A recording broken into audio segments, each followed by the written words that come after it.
Welcome to Chillin' 101. We hope this video helps. You start by confirming you have Xbox Game Pass Ultimate or an active cloud gaming entitlement. That's how you can change region access. Sign in at Xbox.com/play or open the Xbox app on your device so you can access settings immediately. You should check your device's location and any VPN or proxy that might lock your IP, because changing the Xbox region relies on account and network alignment. Once signed in, make sure your payment and billing address are ready to update if required. Now you change the account region from Microsoft account settings. This is the core step that directs cloud services to a different data center.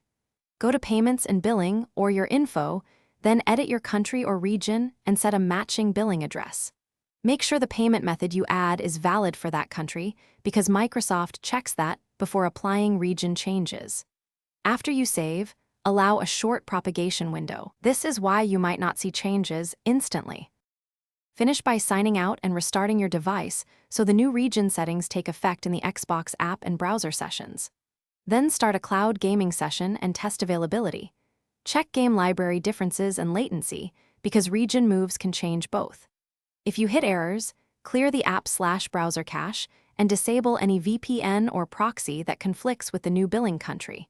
If problems persist, contact Microsoft support with your account details. That troubleshooting tip resolves most region change failures quickly. Thanks for watching. Consider subscribing if we helped you.